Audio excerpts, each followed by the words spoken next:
Es ese.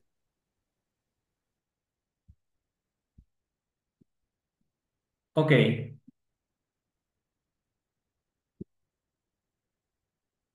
procuré ser breve. Hay mucha información en relación a esto, mucha información y mucha historia. Hablemos de las versiones castellanas de la Biblia. Eh, Alfonso X el Sabio mandó a hacer la primera traducción del Antiguo Testamento al castellano, pero fue basada en la Vulgata latina. Después de esto se dio una serie de traducciones incompletas de la Biblia, traducciones de los Salmos, de los Evangelios, de las epístolas, como la traducción de Ferrara, eh, la traducción que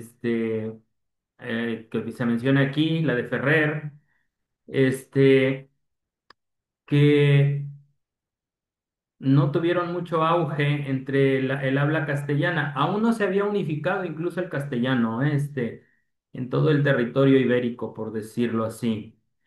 Eh, para nosotros es muy importante la versión Reina Valera, pero tiene su historia. En 1569, específicamente en septiembre, algunos dicen 26 de septiembre, otros dicen 28 de septiembre, sale a la luz la primera traducción completa de la Biblia en castellano, que fue basada en los originales o en los manuscritos más bien hebreos y griegos. Ese fue el trabajo de Casiodoro de Reina, que fue un reformador eh, sevillano que haciendo su trabajo en Basilea, Suiza se convirtió como un refugio de los reformadores. En 1569 saca a la luz lo que nosotros conocemos, la traducción de Casiodoro de Reina o la Biblia del Oso. La Biblia del Oso se le llama así porque en la portada trae una ilustración de un oso que está estirándose para alcanzar un panal de miel que está colgado de un árbol. Es una ilustración, a mí se me hace muy bella, ¿no? Y la manera en cómo se quiso transmitir este, desde la portada lo que era la palabra de Dios, esa analogía de la Biblia con la miel. Hay una larga historia, es muy extensa, yo aquí la resumí, pero Casiodoro de Reina fue perseguido de un lugar a otro, algo parecido como pasó con William Tyndale, este, a punto de ser aprendidos y les daban el aviso y vámonos, llevándose todo su trabajo, los tipos móviles que ya habían construido, los manuscritos que ellos tenían, se llevaban todo. Y bueno, salió a la luz esta primera versión que se considera una belleza literaria de alto orden también en el idioma castellano, junto con el Quijote de la Mancha. O sea, se equipara, no, desde el punto de vista espiritual no tiene comparativos, claro, pero desde el punto de vista lingüístico son las dos más grandes obras del castellano y la Biblia del Oso es una traducción que ayudó incluso a unificar el castellano en aquella zona. Eh, Septiembre se conoce como el mes de la Biblia entre los sectores protestantes de habla hispana, porque precisamente fue en un mes de septiembre cuando salió a la luz por primera vez la versión de Casiodoro de Reina. En 1602 se le hace la primera revisión. La hizo Cipriano de Valera. Sale como una traducción independiente. Yo esa la tengo aquí en mi librero, la 1602. se le conoce como la versión antigua. Este, y pues el mismo Cipriano de Valera dijo que Casiodoro de Reina había hecho un muy buen trabajo y que su revisión la tuvo que realizar, pero no encontró cuestiones muy significativas. Posterior a esto, después de 1606, el trabajo de estos dos hombres es vertido en versiones de Biblia que se conocen como la Reina Valera, que es de las más difundidas en nuestro medio. Eh, Ha tenido revisiones como la de 1862, la de 1909 y la de 1960, siendo esta última la más popular, la más difundida entre los hispanohablantes. Otras versiones de esta misma, tenemos la de 1995, que es una muy buena traducción todavía, por decirlo, basado incluso todavía en el Textus Receptus. La peculiaridad que tiene la 1995 es que recobra ese vocablo del sábado. No dice día de reposo, dice sábado. Tiene un lenguaje más actual, aunque conservador, y se acerca un poco más o acercándose al español contemporáneo.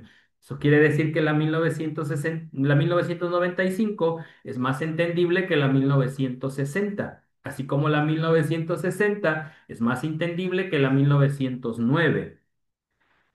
Eh, Como dato adicional, no recuerdo el número de lingüistas que participaron en la ejecución de la 1995. Estamos hablando de alrededor de 45, entre los cuales de esos 45 se cuenta al pastor Roberto Badenas, un conocido pastor adventista, autor de varios libros, y es por eso que algunos consideran que por la influencia de Roberto Badenas se pudo haber hecho ese cambio de la expresión día de reposo nuevamente a sábado en la versión de 1995.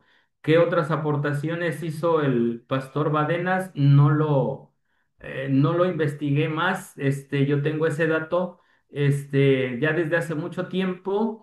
Y al parecer, creo que lo tomé del mismo Pastor Badenas, ¿no? Cuando habla de esa experiencia que tuvo en el trabajo que hizo en esta traducción de la Reina Valera 1995. Tenemos otras versiones basadas en esto, como la Reina Valera 2000, la Reina Valera siglo XXI. Tenemos la Reina Valera Gómez, que es una traducción hecha por Humberto Gómez Caballero. Este, y tenemos la versión 2011 o la revisión 2011, la revisión 2020, que se le conoce como la Reina Valera actualizada. En sí, en lo particular, yo uso más la 1909, la 1960 y la 1995.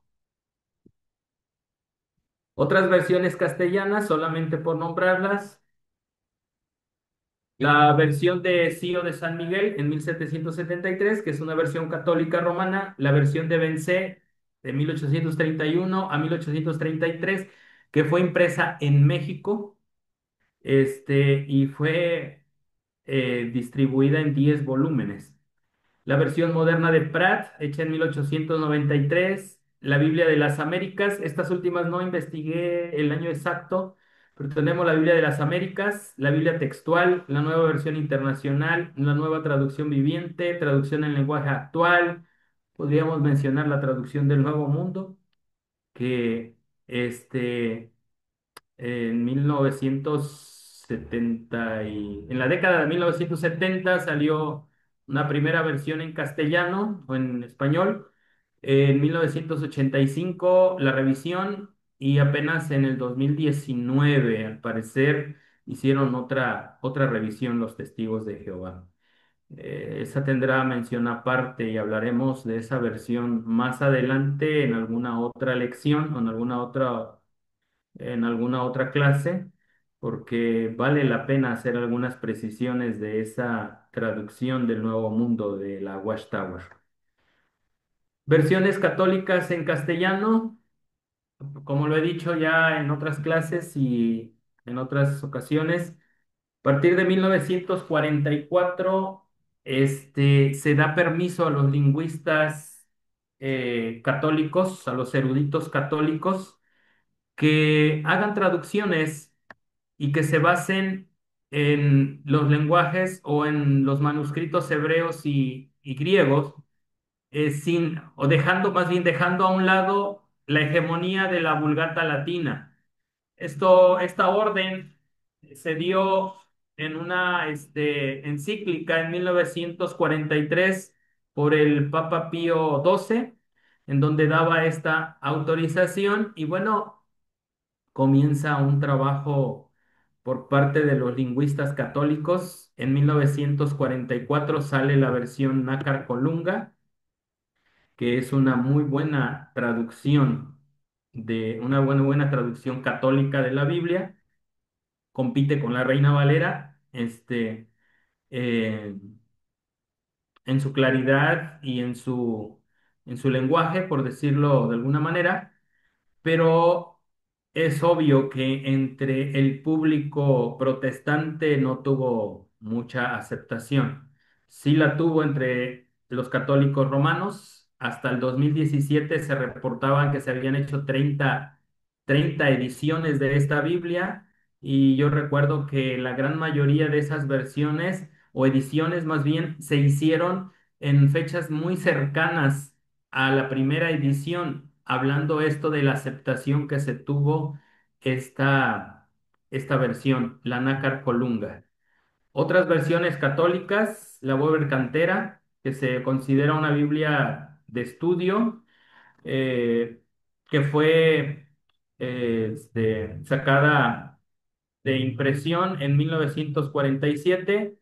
La versión de Straubinger en 1944 es un personaje alemán que hizo su trabajo en Argentina. Tenemos la Biblia de Jerusalén, que su primera edición española fue en 1967. La Biblia de Jerusalén no es una traducción directa de los originales, más bien, o de los textos griego y hebreo, sino una traducción de la versión de la Biblia de Jerusalén en francés. Se hizo un muy buen trabajo de la traducción a francés y por lo tanto se ve reflejada en la Biblia de Jerusalén, en la edición española, que también se considera una muy buena traducción católico-romana. Tenemos la Biblia latinoamericana, 1972. Es una traducción para los eh, hablantes de América Latina. Fue preparada en Latinoamérica. Se cree que tiene la influencia de lo que se le llama entre los católicos romanos la doctrina de la liberación y también tiene cierta influencia de corriente izquierdista, según los analistas. Es una buena versión, es entendible, no deja de ser católico romana, pero sí tiene esa influencia del pensamiento que hubo en esas décadas en América Latina, ¿no? Tenemos la versión Dios habla hoy, muy conocida y difundida entre los católicos romanos, recordando que esta es una Biblia que el Selam dejó en manos, o más bien autorizó a las Sociedades Bíblicas Unidas para que hiciera esta traducción o preparara esta traducción. Tiene la autorización del Selam, este, y pues la versión Dios habla hoy católica trae los apócrifos y la versión Dios habla hoy dirigida hacia los protestantes, no trae los libros apócrifos. Por eso se le conoce como una versión ecuménica. La Nueva Biblia Española en 1975, la Cantera Iglesias en 1975, que es una revisión de la Boer-Cantera. La Sagrada Biblia de Ediciones Paulinas aquí en México en 1978, la Biblia en 1992, que es una versión española de la Casa de la Biblia del Peregrino en 1993 y la Biblia americana en 1994, que no es otra cosa más que la versión hispanoamericana de la versión de la Biblia de 1992. Esto es lo que podemos decir de las Biblias o de las traducciones de las Biblias. Hay un gran número. Aquí, por ejemplo, no mencioné la Biblia textual. Posiblemente podemos tener otras versiones como la Biblia al día, que no es una traducción, es una paráfrasis, y algunas otras Biblias, algunas otras traducciones o versiones de Biblias. Hablemos ahora de las traducciones de la Biblia por su tipo, que es la última parte de la clase de hoy. Las traducciones de la Biblia se pueden clasificar en tres tipos, que son las traducciones de equivalencia literal o formal, las traducciones de equivalencia dinámica o de equivalencia funcional y las paráfrasis. Las traducciones de equivalencia literal o formal son traducciones formales, traducciones literales, es decir, palabra por palabra. Respetan las estructuras del libro, la gramática, respetan las estructuras lingüísticas, el estilo y el vocabulario del original, sea hebreo o sea griego, dependiendo de si es Antiguo o Nuevo Testamento. Son un poco más difíciles de entender, pero están más apegadas al texto original. Son desde el punto de vista exegético o de investigación o incluso de predicación las que mejor debiéramos de utilizar o las que se apegan más al original y a la intensidad de sus lenguajes originales.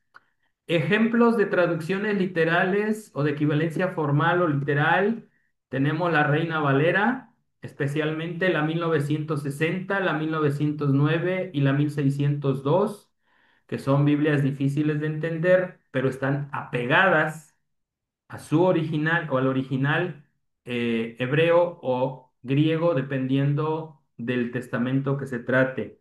La Biblia de las Américas es de equivalencia literal, la Biblia textual, la Nácar Colunga y la Bober Cantera como Biblias católicas, la Biblia moderna de Pratt, este, son Biblias de tipo literal o formal.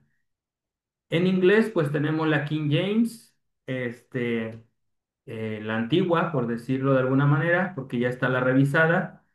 La nueva versión estándar americana, está la versión estándar en inglés, la versión estándar literal.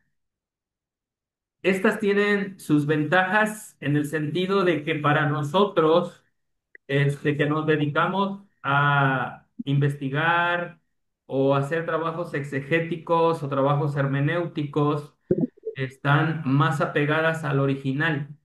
Y eso quiere decir que si no conocemos el hebreo, no conocemos el griego, estas son versiones muy, muy confiables de la palabra de Dios. Tienen diferencias mínimas, ustedes las comparan y básicamente dicen lo mismo. A veces utilizan palabras sinónimas. Si ustedes comparan, por ejemplo, la Reina Valera con la Nácar Conunga, son muy parecidas.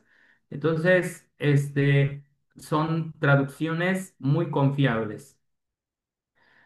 Como segundo tipo de traducciones, tenemos las de equivalencia dinámica o de equivalencia funcional.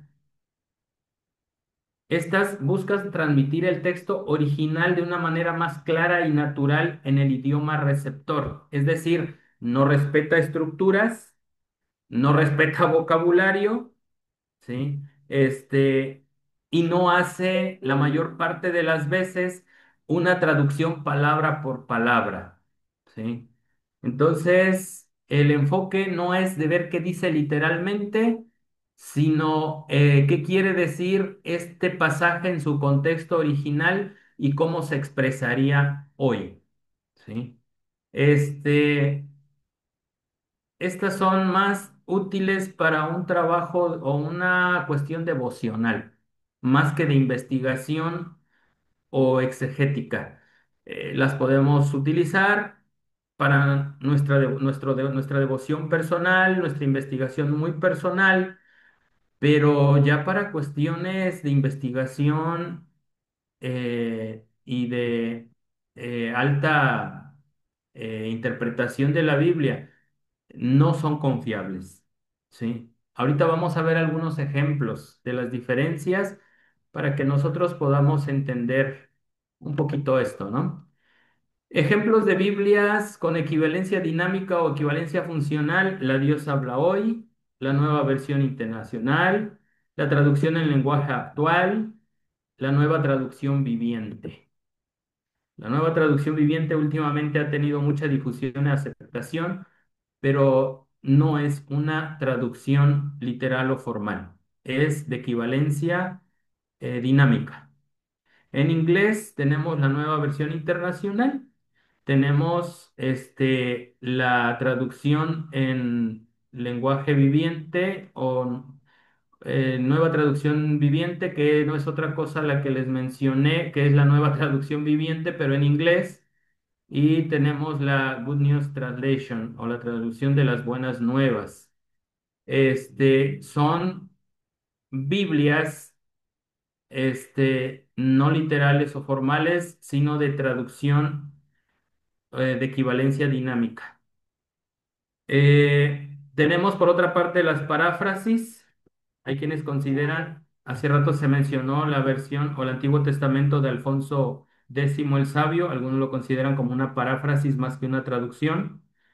Este, ah, las paráfrasis, como su nombre lo indica, no son traducciones estrictas del lenguaje original, sino que son reformulaciones del mensaje en lenguaje muy simple, moderno o incluso coloquial. Su propósito es hacer que el contenido sea más fácil de entender, especialmente para lectores nuevos, para niños o personas con poco conocimiento bíblico. No son confiables para un trabajo exegético, mucho menos. No son nada confiables, por decirlo de alguna manera, y debemos de tener cuidado con este tipo de versiones de Biblia que no son traducciones, sino que son paráfrasis. Ejemplo de ello, tenemos la Biblia al día, que es una versión o una versión muy conocida. Biblia El Mensaje, Dios habla hoy, y paráfrasis del Nuevo Testamento de J. B. Phillips. Yo en lo particular solamente conozco la Biblia al día. La Dios habla hoy, tiene solamente algunos pasajes que están parafraseados. La Dios habla hoy tiene más tendencia a ser una Biblia de equivalencia dinámica, pero también tiene poquitos pasajes o tiene ciertas secciones que vienen parafraseadas, ¿no? Entonces, tengamos presente esa cuestión también, eh, que tengamos presente qué Biblia escoger específicamente para el fin que la necesitemos. Y quisiera, entonces, este, que veamos algún pequeño ejemplo, ¿no? De las diferencias entre estas versiones y que debemos de tener mucho cuidado, ¿sí? ¿Están viendo en pantalla el S-Word? Eh, Manolo, estamos viendo en pantalla el S-Word, ya lo estoy compartiendo, ¿sí se ve? Sí, sí, sí Ok. está. Bueno, tomemos un ejemplo eh, de esta cuestión. Se dice que versiones literales son más difíciles de entender y por eso muchos prefieren las de equivalencia dinámica, ¿sí? Por ejemplo, aquella versión de, o aquel texto bíblico donde dice, este, si tu enemigo tiene hambre, dale de comer, y si tiene sed, dale de beber. Si esto hicieres, ascuas de fuego amontonarás en su cabeza. Eso dice la versión antigua. La versión moderna dice, si esto hicieras, es como si su cara se pusiera roja de vergüenza, o lo harás avergonzarse, o harás que su cara se ponga roja. Cuando dice ascuas de fuego, está utilizando un lenguaje, un lenguaje figurativo. En el original, y la Reina Valera lo respeta y lo traduce así, ascuas de fuego. Pero una versión de equivalencia dinámica dice, harás que se le ponga la cara roja de vergüenza, ¿sí? Si buscamos otro ejemplo, cuando este, David se encuentra con Saúl en la cueva, o que Saúl entra a la cueva, dice que Saúl entra para cubrirse los pies. Y pues eso es un eufemismo, cubrirse los pies para decir que él entró a la cueva para hacer sus necesidades fisiológicas. La versión moderna o de equivalencia formal, perdón, sí, de equivalencia dinámica, perdón, lo traduciría y entró a la cueva para hacer sus necesidades, ¿sí? Entonces, debemos nosotros ver cuáles son a veces las ventajas y las desventajas de utilizar este tipo de Biblia. Pero algo que corresponde a nosotros, vayamos a Daniel 7:25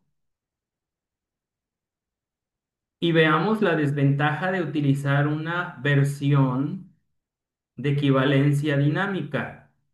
Nosotros conocemos muy bien ese texto de Daniel 7:25, y hablará palabras contra el Altísimo, y a los santos del Altísimo quebrantará, y pensará en cambiar los tiempos y la ley, y serán entregados en su mano hasta tiempo y medio, a tiempos y medio tiempo. Si ustedes comparan la Biblia textual, la Nácar Colunga, la Reina Valera, la Biblia de Jerusalén o cualquier otra Biblia que sea de tipo literal, van a coincidir en la traducción, y dirá, pensará en cambiar los tiempos y la ley. Pero si ustedes van a este texto, como por ejemplo a la Nueva Versión Internacional, dice en esta parte, y tratará de cambiar las festividades y también las leyes. Si se van ustedes a la del lenguaje actual, dice, tratará de cambiar las costumbres religiosas y la ley de Dios. Si ustedes se van a la versión de Dios, por ejemplo, esta de Dios para todos, tratará, dice, de cambiar las leyes y las costumbres. Si nos vamos a la Dios habla hoy, dice, tratará de cambiar la ley de Dios y las fiestas religiosas. Si nos vamos a la Biblia en lenguaje sencillo, tratará de cambiar las costumbres religiosas y la ley de Dios. Si ustedes se dan cuenta, bueno, si nos vamos a la Biblia al día, que es una paráfrasis, dice, tratará de cambiar las festividades y también las leyes. Las traducciones de equivalencia dinámica en su mayoría concuerdan, pero difieren con las de traducción de equivalencia literal o formal. Digo, de la traducción formal o literal. porque aquí tratan de enfocarlo hasta cierto punto y direccionar la mente del lector. Nosotros como adventistas creemos que el cuerno pequeño es el papado o representa al papado, mientras que el resto del mundo cristiano considera que el cuerno pequeño es Antíoco Epífanes. Entonces, por eso podemos ver las variantes en estas versiones. Yo aquí lo veo más como una paráfrasis, más que una traducción de equivalencia formal, porque los traductores lo hacen prejuiciados con su concepto de la interpretación de este texto. Dice, cambiará las festividades religiosas, cambiará el calendario religioso, cambiará las fiestas, pero literalmente el texto hebreo dice, cambiará, intentará cambiar los tiempos y la ley. Tampoco dice la ley de Dios, como algunas versiones también lo traducen. Dice los tiempos y la ley. Entonces, nosotros debemos entender la importancia de poder o de saber clasificar este tipo de traducciones para que nosotros podamos saber cuál utilizar dependiendo del objetivo que querramos alcanzar. Repito, si se quiere hacer un trabajo de erudición, de hermenéutica, de exégesis, un trabajo formal de investigación, las Biblias de traducción formal o literal. Si quieren una Biblia o una versión para su devocional personal, ahí están las de equivalencia dinámica, ahí están las paráfrasis. Pero tengamos en el entendido que cuando hablemos de cuestiones doctrinales y sobre todo cuestiones doctrinales de peso, no hay como una traducción literal o formal. Otro ejemplo lo tenemos en la segunda carta a los Tesalonicenses, capítulo 2. A ver, no, es la primera carta a los Tesalonicenses, capítulo 4, que tiene algunas variantes que a mí me llaman la atención. Dice aquí, si yo me voy a la Reina Valera, en el 4:16, porque el mismo Señor, porque el Señor mismo, con voz de mando, con voz de arcángel y con trompeta de Dios, descenderá del cielo y los muertos en Cristo resucitarán primero. La Reina Valera, que es una traducción literal o formal, me habla de que es Jesús el que viene con voz de mando, con voz de arcángel y con trompeta de Dios. Pero si ustedes leen una versión Dios habla hoy, por ejemplo, dice aquí, porque se oirá una voz de mando, la voz de un arcángel. Ahí ya está prejuiciada esta traducción. Y el sonido de la trompeta de Dios. Y el Señor mismo bajará del cielo. Aquí podemos ver que no habla única y exclusivamente de Jesús como el que tiene la voz de mando, como el que tiene la voz de arcángel y como el que tiene la trompeta de Dios, sino que habla de una voz que viene del cielo, una voz de mando de un arcángel y el sonido de la trompeta de Dios. Pero la traducción literal viene diferente y el Señor mismo bajará del cielo. Entonces podemos ver esas variantes, ¿no? Este, que hay entre las traducciones de formales o literales y de las de equivalencia dinámica.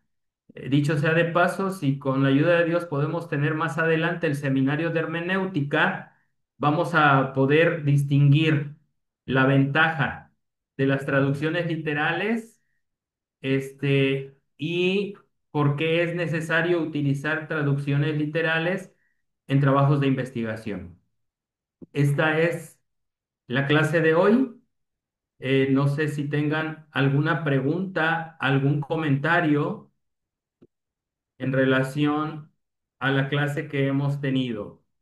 ¿Alguna ¿Tienen ustedes también alguna observación? También los podemos escuchar.